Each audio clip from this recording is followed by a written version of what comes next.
Dan kali ini Rizky akan menceritakan sebuah kisah Nabi Adam alaihissalam.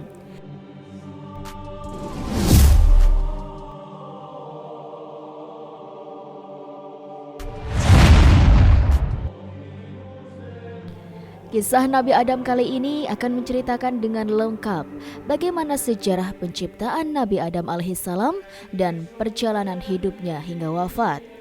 Suatu ketika Allah berbicara di hadapan para malaikat. Isi pembicaraan berkisar tentang penciptaan Adam, leluhur manusia. Adam dan keturunannya ini kelak akan menjadi khalifah atau wakil Allah di bumi. Tugas mereka memakmurkan bumi. Mendengar penjelasan itu, para malaikat heran. Kenapa harus Adam dan anak cucunya yang menjadi khalifah? Mestinya malaikat yang diberi kehormatan seperti itu. Bukankah malaikat senantiasa bertasbih kepada Allah? Bumi akan aman bila dihuni malaikat. Tak akan ada kerusakan dan pertumpahan darah. Para malaikat merasa penasaran. Mungkinkah selama ini Allah kurang berkenan dengan peribadatan mereka?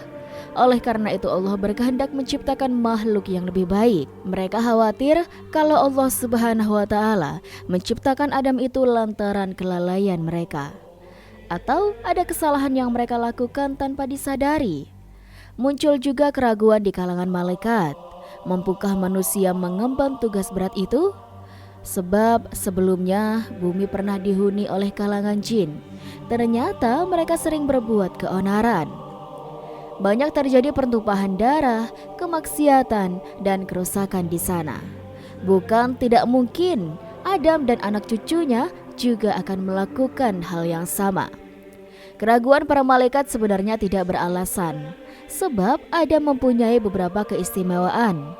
Adam diciptakan langsung oleh tangan Allah, ruhnya juga langsung ditiupkan olehnya. Selain itu, Adam juga dikaruniai akal. Berkat akal inilah Adam bisa mengamati, mempelajari, dan memahami benda-benda. Akal inilah yang memungkinkan Adam dan anak cucunya bisa menjalankan tugas sebagai khalifah di bumi. Keistimewaan ini benar-benar terbukti, sobat. Adam mampu mengungkapkan nama-nama benda. Kemampuan ini ternyata tidak dimiliki para malaikat. Mereka bungkam ketika disuruh untuk melakukan hal yang sama. Akhirnya para malaikat pun mengakui keistimewaan Adam.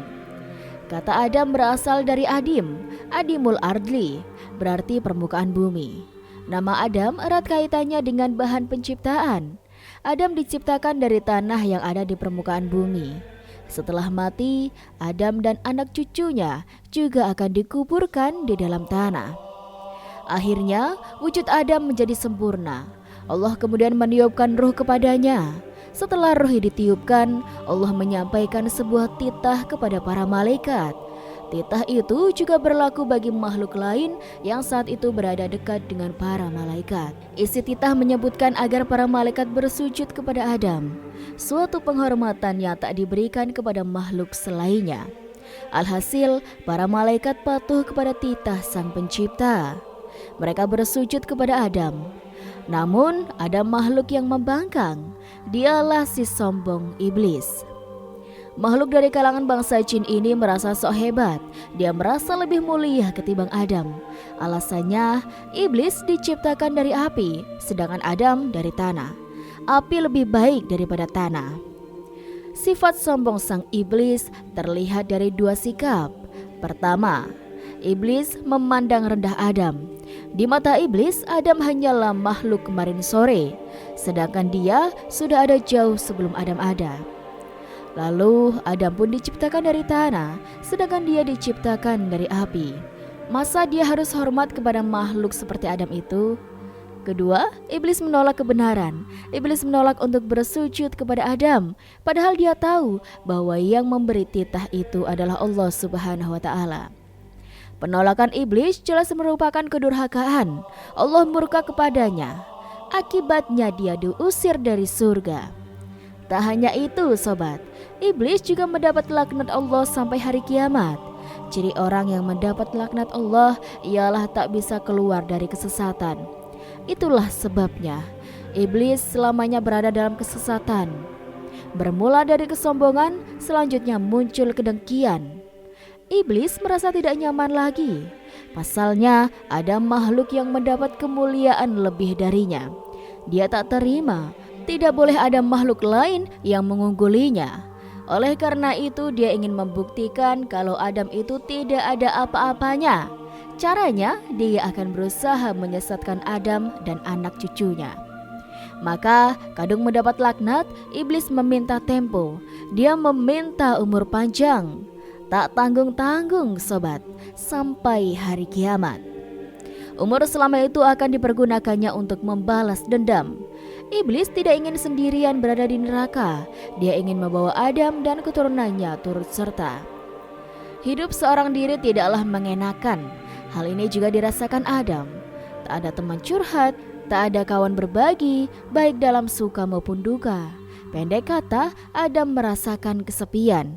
Ia membutuhkan seorang pendamping. Kemudian Hawa diciptakan. Bahannya diambil dari tulang rusuk Adam. Ketika itu, Adam yang sedang terlelap tidur, Allah mengambil tulang rusuknya yang sebelah kiri.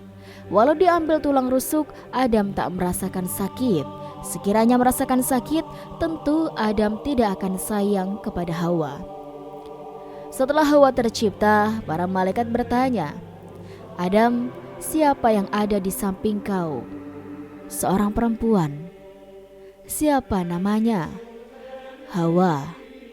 "Untuk apa Allah menciptakan Hawa?" "Untuk mendampingi saya, memberi saya kebahagiaan dan memenuhi keperluan hidup saya sesuai dengan kehendak Allah." Kebahagiaan semakin lenyap.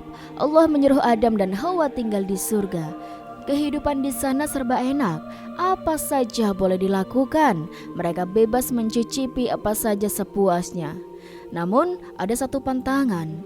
Adam dan Hawa tidak boleh mendekati pohon larangan. Larangan ini harus dipatuhi.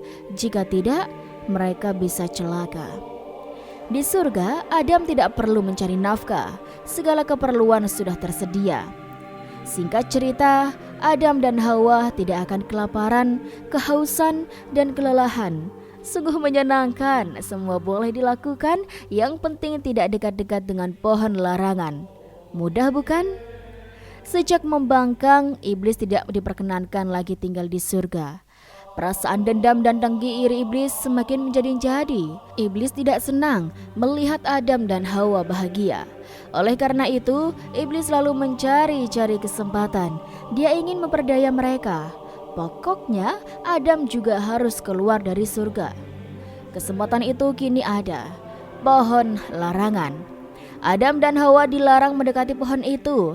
Ini peluang emas, tidak boleh disia-siakan. Iblis pun merasa sangat senang. Inilah saat untuk membuktikan Adam dan Hawa akan menjadi pecundang. Apapun caranya, Adam dan Hawa harus berhasil dijerumuskan. Segala tipu daya mesti dilakukan, berbagai muslihat direncanakan. Pertama-tama, iblis harus mendapat kepercayaan. Dia pun melakukan pendekatan. Dia berpura-pura menganggap Adam dan Hawa sebagai teman. Tutur katanya menawan, bermacam rayuan dibisikkan iblis. Dikatakan bahwa dia ingin memberi nasihat. Ada rahasia besar yang ingin disampaikan. Rahasia supaya Adam dan Hawa bisa hidup kekal. Akhirnya Hawa tak kuasa menahan diri. Hawa memakan buah pohon larangan tersebut. Hawa pun pulang dengan perasaan senang. Diceritakannya pengalaman tadi kepada Adam. Adam begitu tertarik. Ia juga ingin mencicipi. Pohon itu kemudian didekati. Buahnya dipetik dan Adam memakan buahnya. Lengkap sudah, Adam dan Hawa melabrak larangan tersebut. Tak hanya mendekati pohon larangan, tetapi juga memakan buahnya. Tak lama kemudian, Adam dan Hawa merasakan akibatnya. Aurat mereka terbuka. Perasaan malu begitu saja membuncah. Mereka berusaha mencari-cari kededaunan. Maksudnya untuk menutupi aurat mereka. Namun pohon-pohon surga menjauh. Untungnya ada satu pohon yang merasa kasihan, yaitu pohon tin. Mau memberikan daun-daunnya, aurat mereka pun bisa tertutupi. Adam dan Hawa sangat malu, tak hanya karena aurat mereka terbuka, tetapi juga karena teguran Allah kepada mereka. Adam dan Hawa sangat menyesal mereka telah berbuat kesalahan. Sambil menitikkan air mata, mereka pun memanjatkan doa. Tuhan kami telah menzalimi diri kami. Sekiranya Engkau tidak berkenan mengampuni dan menyayangi kami, niscaya kami termasuk orang-orang yang merugi. Allah Subhanahu wa Ta'ala Maha Ampun lagi Maha Penyayang. Taubat Adam dan Hawa diterima, kesalahan mereka diampuni. Adam dan Hawa pun merasa tenang. Ampunan Allah membuat hati mereka terasa lega. Pengalaman itu menjadi pelajaran berharga. Adam dan Hawa pun sabar. Iblis benar-benar musuh yang harus senantiasa diwaspadai. Segala bujuk rayunya mesti dijauhi. Hidup kekal ternyata muslihat iblis. Akibat perdaya, kini Adam dan Hawa harus pindah. Mereka tak bisa lagi tinggal di surga. Allah Subhanahu wa Ta'ala menyuruh mereka turun ke bumi. Sekarang Adam dan Hawa tinggal di bumi, mengemban tugas menjadi khalifah. Namun perseteruan iblis dan Adam terus berlanjut. Iblis akan terus berusaha mewujudkan janjinya, janji untuk menyesatkan Adam. Demikian Adam dan iblis menjadi musuh bebuyutan. Permusuhan ini juga berlaku untuk keturunan Adam dan iblis. Permusuhan akan terus berlangsung sampai hari kiamat. Kenikmatan surga tinggal kenangan. Dulu di surga serba ada, mau makan tinggal makan, mau minum tinggal minum. Namun di bumi, Adam dan Hawa tak bisa berpangku tangan. Mencari sesuap nasi dan menjadi tugas, mereka harus bekerja keras. Saat diturunkan ke bumi, Adam dan Hawa terpisah. Hawa diturunkan di daerah Jeddah, Saudi Arabia. Kata Jeddah berarti nenek. Hawa adalah nenek seluruh umat manusia. Sementara itu, Adam diturunkan di daerah Hindustan. Keduanya bertemu di Jabal Rahmah di dataran Arafah. Oleh karena itu, Jabal Rahmah kerap dijadikan simbol cinta oleh para peziarah. Perasaan bahagia begitu membuncah. Betapa tidak, sekian lama berpisah akhirnya bertemu jua. Hidup menjadi lebih bersemangat. Sekarang keduanya bisa berkumpul lagi sobat. Berjuang bersama lebih mudah daripada sendiri-sendiri. Bisa saling menjaga dan saling menasihati. Adam dan Hawa hidup bersama lagi. Mereka adalah pasangan suami istri pertama. Keduanya beranak pinak. Setiap kelahiran selalu kembar, laki-laki dan perempuan. Persalinan pertama lahirlah Kabil dan Iklimah. Lalu persalinan kedua lahirlah Habil dan Labuba. Adam dan Hawa sangat bahagia. Kehangatan keluarga semakin bertambah. Semua ini berkat kehadiran anak-anak mereka. Anak-anak yang menumbuhkan harapan. Ada penerus perjuangan. Selanjutnya anak-anak berketurunan lagi. Mereka melahirkan cucu dan seterusnya. Jumlah keturunan Adam terus bertambah. Semakin lama semakin banyak. Kabil, Habil, Iklimah, dan Labuda beranjak remaja. Mereka tumbuh di bawah asuhan orang tua. Sifat-sifat mereka mulai kelihatan. Kabil berperangai kasar, sedangkan Habil berperangai santun. Iklimah tumbuh menjadi gadis yang cantik, sedangkan Labuda biasa-biasa saja. Tugas-tugas Adam dan Hawa mulai berkurang. Anak-anak mereka sudah bisa diandalkan. Labuda dan Iklimah membantu urusan rumah tangga, sedangkan Kabil dan Habil menekuni bidang pertanian. Sedangkan Habil di bidang peternakan. Keempat putra-putri Adam tumbuh dewasa. Masing-masing sudah memiliki ketertarikan terhadap lawan jenis. Allah Subhanahu wa Ta'ala kemudian memberikan Adam petunjuk. Putra-putri Adam harus segera dinikahkan. Dengan ketentuan masing-masing, tidak boleh dinikahkan dengan saudara kembarnya. Artinya, Kabil harus menikahi Labuda, sedangkan Habil harus menikahi Iklimah. Ketentuan itu kemudian disampaikan. Adam berharap putra-putrinya tak keberatan, sebab ini merupakan ketentuan Allah. Tak boleh ada yang menolak, semua pihak harus setuju. Demikian Adam memberi penegasan. Ternyata tak disangka sobat, Kabil menolak ketentuan itu. Ia bersikeras untuk menikah dengan Iklimah, adik kembarnya. Iklimah memang gadis yang cantik. Kabil sangat tertarik. Dengan kata lain, Kabil menolak dinikahkan dengan Labuda. Alasannya, Labuda tidak cantik. Kabil merasa lebih berhak untuk menikahi Iklimah. Toh Iklimah adalah adiknya sendiri. Kabil tidak rela kalau Iklimah dinikahi Habil. Kabil bersikukuh, tegas-tegas ia menolak dinikahkan dengan Iklimah. Melihat gelagat kurang baik ini, Adam berusaha mencari jalan keluar. Jalan keluar yang disepakati oleh semua pihak. Tidak boleh ada pihak yang dikecewakan. Perselisihan harus dihindarkan, sebab perselisihan akan mengusik ketenangan. Akhirnya Adam pun mendapatkan jalan keluar, sobat. Menurut Adam, persoalan jodoh harus diserahkan kepada Allah. Apapun keputusannya, semua harus pasrah. Adam mengusulkan agar Kabil dan Habil berkurban. Siapa yang kurbannya diterima, ia berhak menikahi si cantik Iklimah. Kabil dan Habil setuju. Mereka sepakat, yang menang itulah yang berhak mendapatkan Iklimah. Kemudian masing-masing mempersiapkan diri. Kabil semakin rajin, setiap hari ia mengurus ladangnya. Habil juga tak mau kalah, ia bertambah giat. Setiap hari ia mengembalakan ternak-ternaknya. Hari yang ditentukan pun tiba, sobat. Kabil bergegas menuju ladang. Ladang gandumnya sangat lebat, hasil jerih payahnya selama ini. Timbullah sifat kikir dalam hati Kabil. Ia memilih-milih gandum yang akan dijadikan kurban. Ia sengaja memilih gandum yang kurang baik. Setelah karung terisi, Kabil membawanya ke sebuah bukit. Gandum itu kemudian diletakkan di atas bukit itu. Di tempat yang berbeda, Habil juga sedang sibuk. Ia berjalan ke sana kemari, memilih-milih kambing yang paling baik, kambing yang paling gemuk dan yang paling sehat. Setelah didapat, Habil membawanya ke bukit yang sama. Kabil dan Habil sudah meletakkan kurbannya. Dari tempat yang jauh, mereka memandangi bukit itu. Mata mereka terus tertuju ke arah bukit.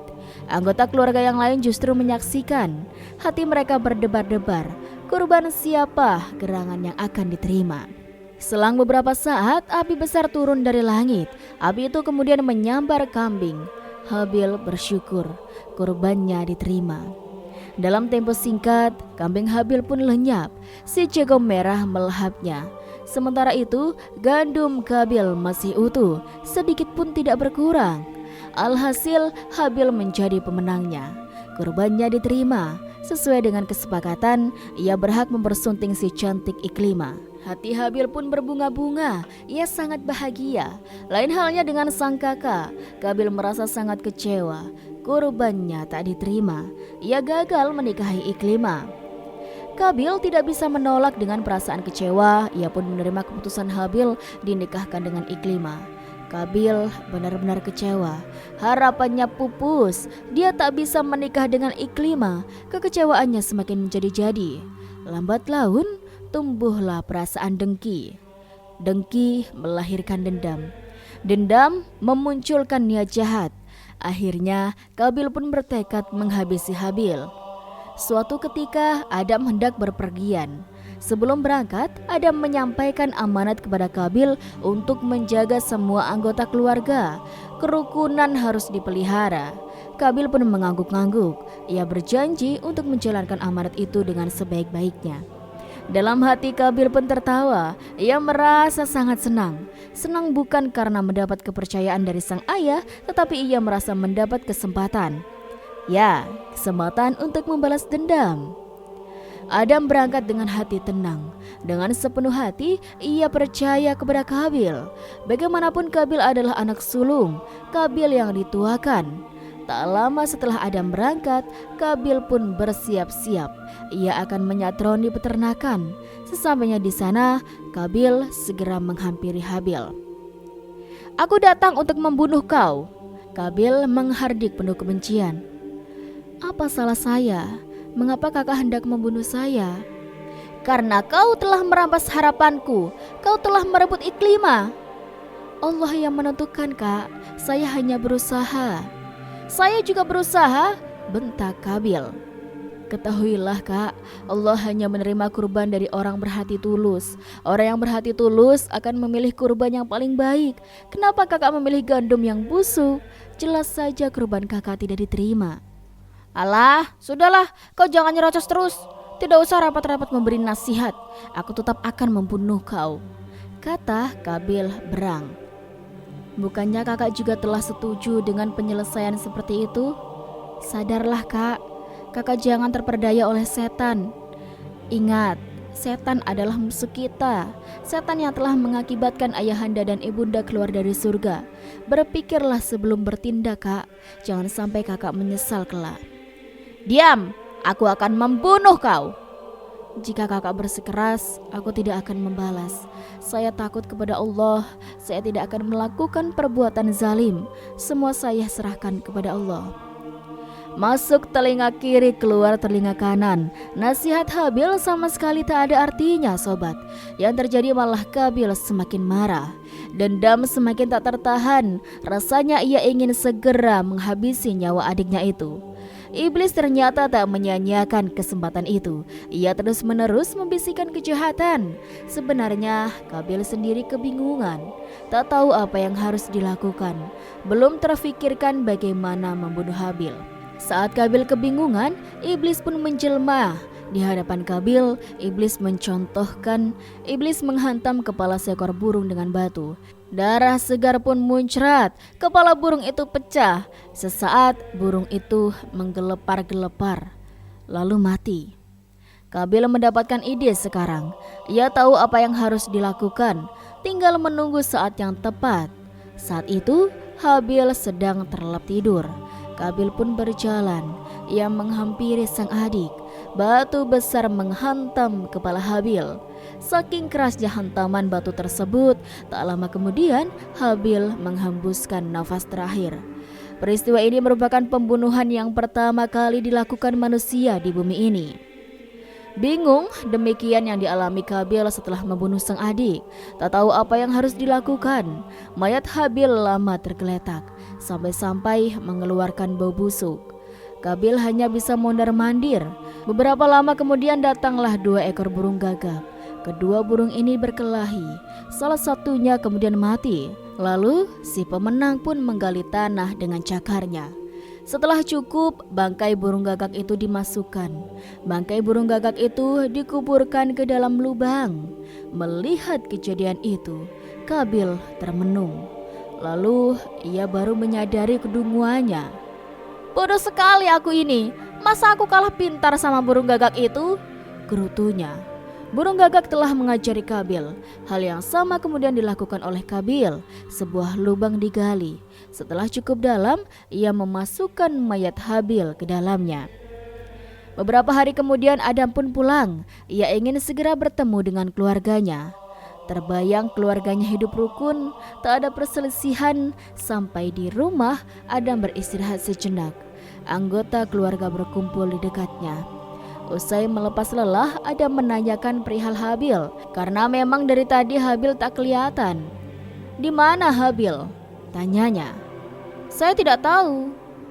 Kamu yang diberi amanat untuk menjaga sebuah anggota keluarga kan? Kemana Habil? Saya tidak tahu. Saya tidak mungkin menjaga Habil setiap saat, jawab Kabil ketus. Pasti telah terjadi sesuatu, pikir Adam.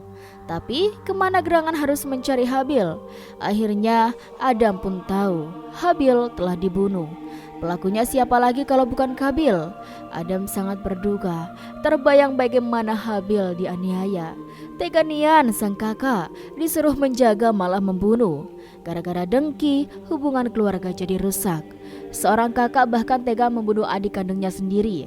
Sungguh menyedihkan ya sobat, setan telah memanfaatkan kesempatan. Adam hanya berserah diri kepada Allah. Semua ia terima sebagai kehendaknya.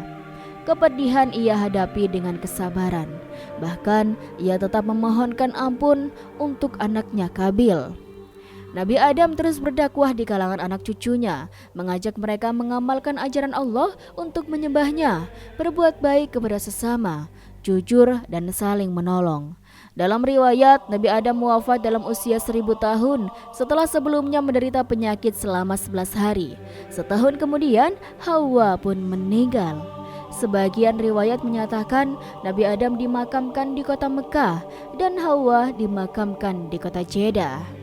Itulah sobat kisah yang sangat luar biasa ya. Semoga dari kisah ini bisa menambah pengetahuan dan bisa bermanfaat bagi kita semuanya. Terima kasih buat teman-teman semuanya yang sudah menonton video ini. Dan jangan lupa tonton video-video yang lainnya hanya di channel Rizky Nur Hidayah. Sekian dari Rizky. Wassalamualaikum warahmatullahi wabarakatuh.